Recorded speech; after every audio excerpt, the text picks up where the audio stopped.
नमस्कार, express reporter में आपका स्वागत है। मैं हूं आपके साथ दीपक भदौरिया। चलिए शुरू करते हैं एक्सप्रेस रिपोर्टर का सिलसिला।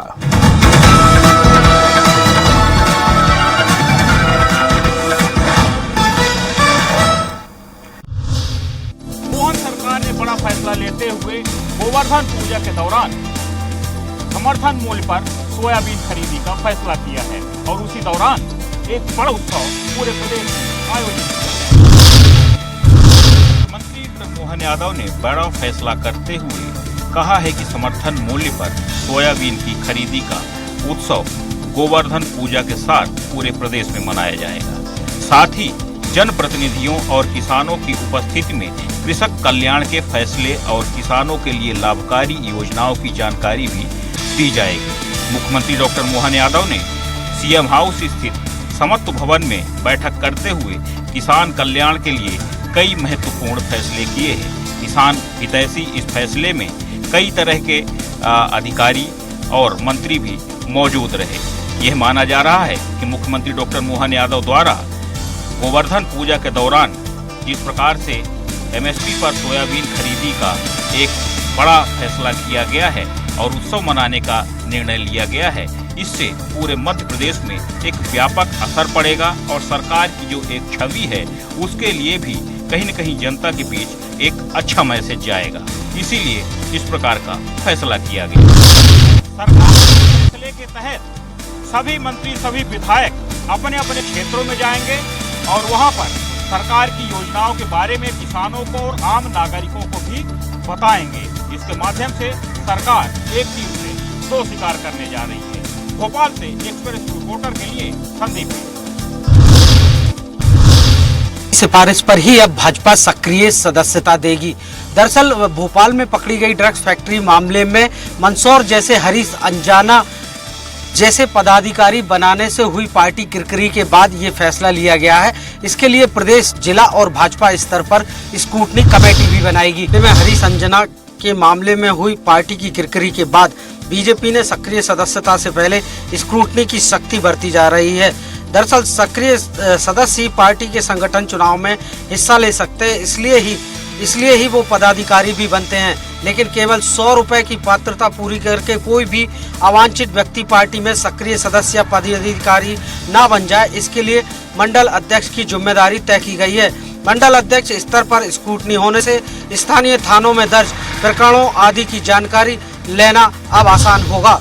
दरअसल भाजपा में सक्रिय सदस्य ही पदाधिकारी हो सकते हैं। 15 अक्टूबर से शुरू होने वाले सक्रिय सदस्यता अभियान को लेकर अपराधियों की एंट्री ना हो सके भाजपा में, इसलिए ये फैसला लिया गया है।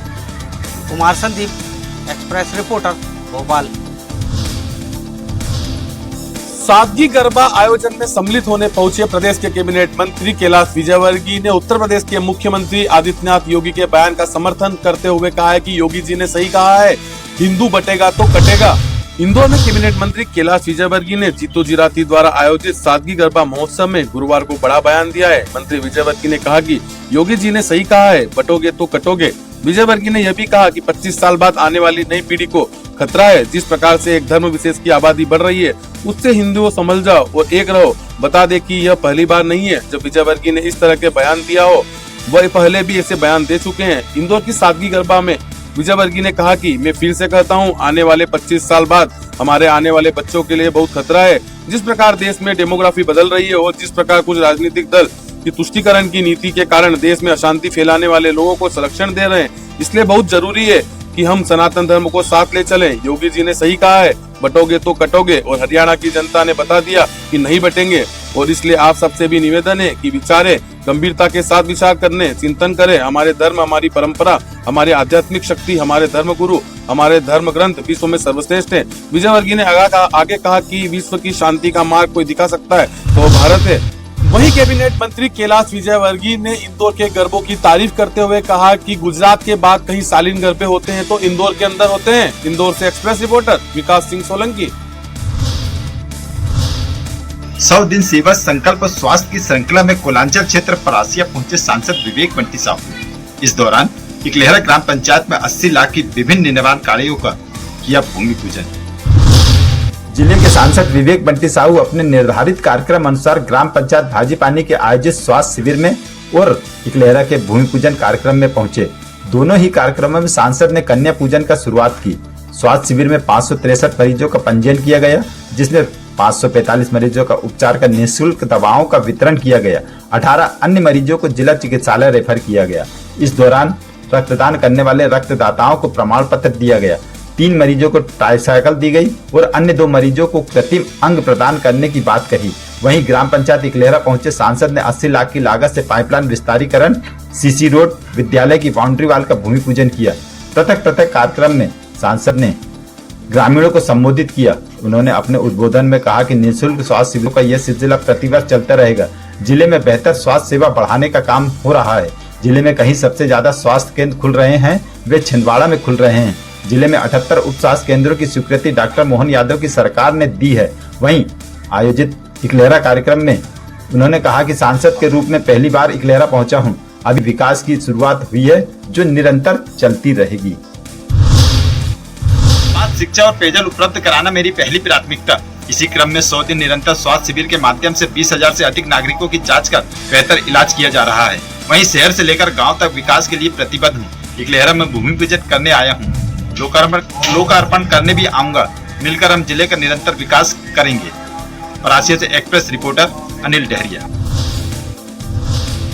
नवरात्र पर्व पर पूरे शहर में, शहरी क्षेत्र में और ग्रामीण क्षेत्रों में हजारों की तादाद में देवी प्रतिमाओं की स्थापना की है।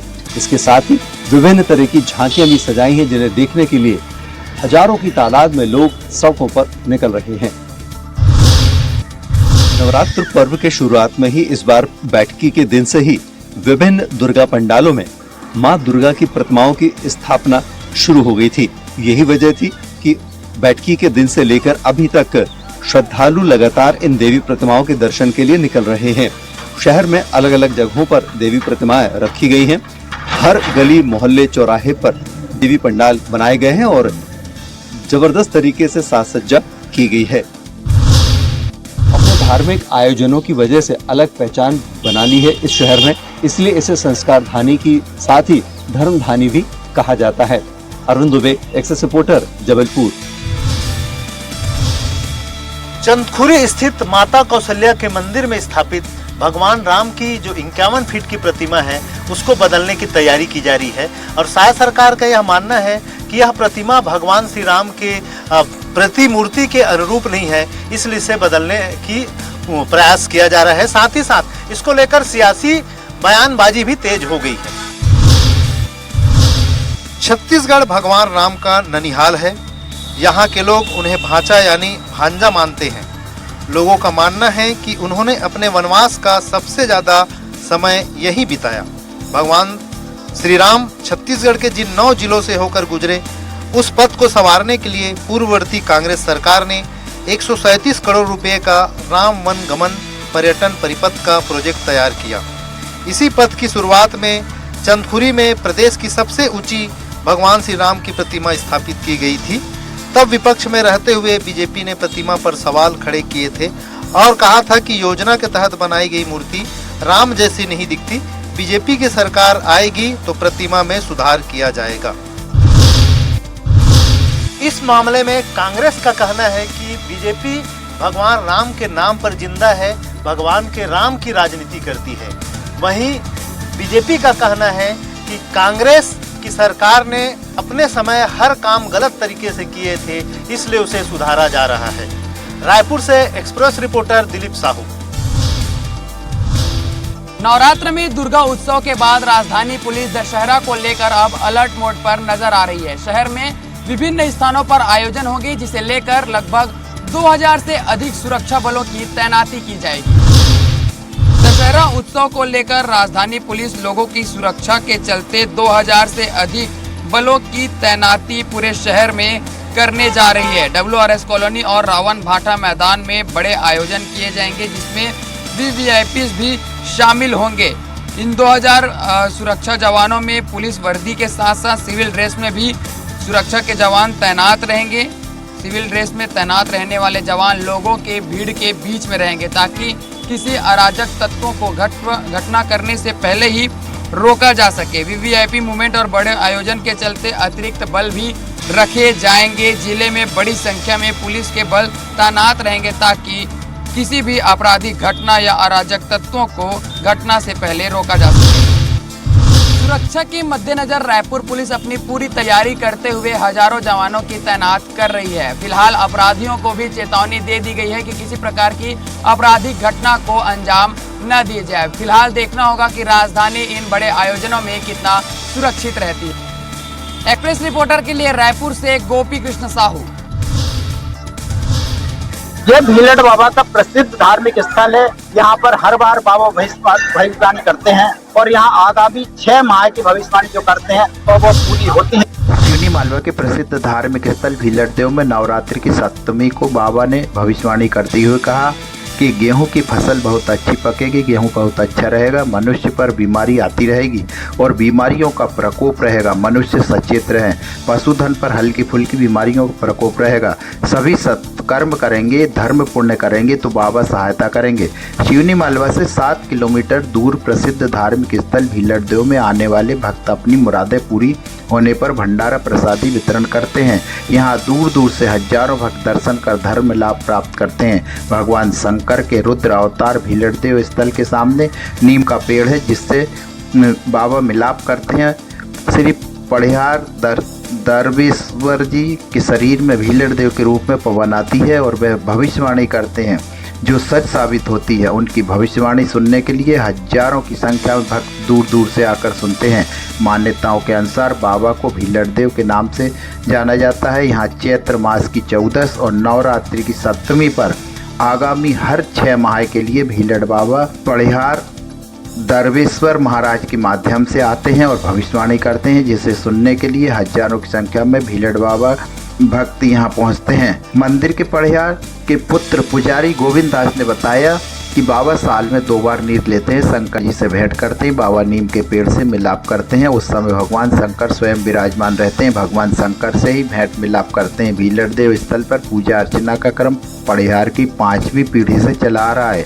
पीढ़ी दर पीढ़ी बाबा जिसको भी तिलक करते हैं उन्हें भीलड़ देव की पवन आती है। यहाँ वर्तमान में पढ़ियार दादा के नाम से जाने जाते हैं। पढ़ियार दरवेश्वर जी करीब 3 दशकों पूर्व से पूजा कर रहे हैं। शारदीय नवरात्रि पर यहाँ बाबा भविष्यवाणी की है और बाबा की भविष्यवाणी सुनने यहाँ हजारों की तादाद में पब्लिक इकट्ठा हुई है। सिवनी मालवा से एक्सप्रेस रिपोर्टर वीरेंद्र तिवारी। सन 1988 में जिला प्रशासन द्वारा छिंदवाड़ा शहर में इस परमानेंट अस्पताल के पीछे में वृद्धाश्रम की स्थापना की गई थी, जिसमें तब उनमें 15 कमरे बनाए गए थे और 15 वृद्ध इस आश्रम में रहे थे। आज इस आश्रम में लगभग 70 के आसपास वृद्ध निवास कर रहे हैं। कर्मचारियों से लेकर सारी व्यवस्थाएं सुविधाएं बहुत अच्छी निरंतर बनी हुई है। 36 साल होने को आए, जो कमरों के निर्माण किए गए थे उन कमरों के हालात आज इतने बिगड़ गए हैं कि वहाँ पर सीलन से जो रह रहे वृद्ध उससे ज्यादा बीमार होने लगे हैं। साथ ही बिजली की समस्या, अगर बिजली चली जाए रात में उन्हें इमरजेंसी व्यवस्था न होना एक बड़ी परेशानी का कारण है। जबकि कुछ समय पूर्व पितृपक्ष गया, यहाँ पर समाज सेवी से लेकर हम अपने पितरों की रक्षा करने, उनकी व्यवस्था बनाने के लिए लोग यहाँ पर वृद्ध की सेवा करने आए, लेकिन किसी ने भी उनकी इन समस्या की तरफ ध्यान नहीं दिया। Swaraj express reporter Lalit Sahu, Chhindwara. बुंदेलखंड में नवरात्र पर भक्त सिर बनकर करते हैं मां की आराधना। शक्ति की आराधना के पर्व नवरात्रि में समूचे बुंदेलखंड में भक्त शेर बनकर माता की आराधना करते हैं। शेर माता की सवारी और भक्त शेर का स्वरूप धारण कर विशिष्ट शैली में नृत्य कर माता को रिझाते हैं। इस नृत्य को शेर नृत्य कहा जाता है। विशेष रूप से इस नृत्य में अलग थाप पर बाजे बजाए जाते हैं, जिनकी ध्वनि सुनकर स्वतः हाथ पैर थिरकने लगते हैं। नवरात्रि की पंचमी से शेर बनकर गाजे बाजे के साथ निकलना शुरू हो जाता है और नवमी तक यह सिलसिला चलता रहता है। विभिन्न पंडालों और दुर्गा समितियों के सदस्य अलग अलग दिनों में शेर बनकर सभी पंडालों में जाकर नृत्य करते हैं। माता की आराधना करने देश भर में भक्त अनेक विधियां अपनाते हैं, पर बुंदेलखंड ही एक ऐसा क्षेत्र है जहां की मां की आराधना करने शेर बनकर नृत्य किया जाता है और माता को रिझाया जाता है। Yogeshwari, express reporter, rally. Gwalior में रात के समय शीतला माता के दर्शन करके लौट रहे कार सवार युवकों की कार फट जाने से 3 लोगों की मौत हो गई, जबकि 2 गंभीर रूप से घायल हो गए।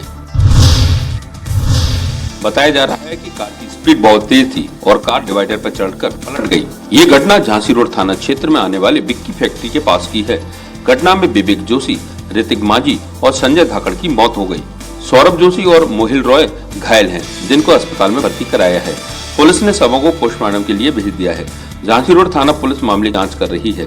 मृतक विवेक जोशी के पिता और परिजनों ने बताया कि उनके पास रात 2 बजे के करीब सूचना मिली थी कि दोस्तों के साथ शीतला मंदिर से लौट रहे बेटे की कार पलट गई है।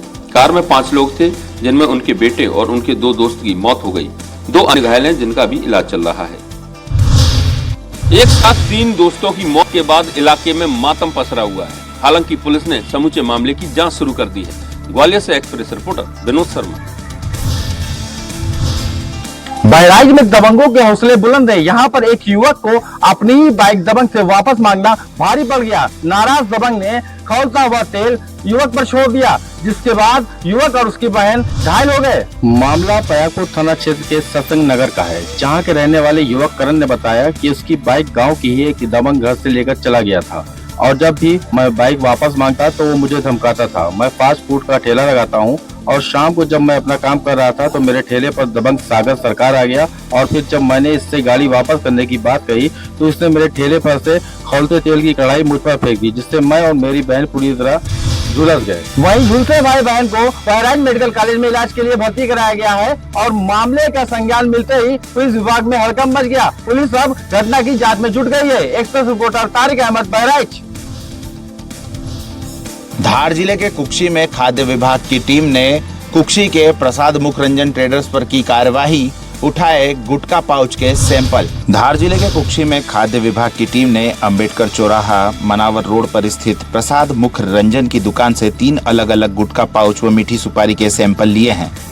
खाद्य विभाग को लगातार सूचनाएं मिल रही थी कि पान मसाला की पाउच के अंदर से खराब किस्म का लाल मसाला निकल रहा है, जिस सूचना पर खाद्य विभाग की टीम के द्वारा कार्यवाही करते हुए राजश्री गुटखा पाउच व अदा मीठी सुपारी सहित सुपारी कतरन के सैंपल उठाए हैं और उक्त उठाए गए नमूनों को राज्य खाद्य जांच प्रयोगशाला भोपाल के लिए भेज दिया गया है। खाद्य विभाग की हुई इस कार्रवाई से फिलहाल जिले भर के मिलावटखोरों सहित पान मसाला बेचने वाले व्यापारियों में हड़कंप मचा हुआ है। धार से एक्सप्रेस रिपोर्टर गौरव बर्फा।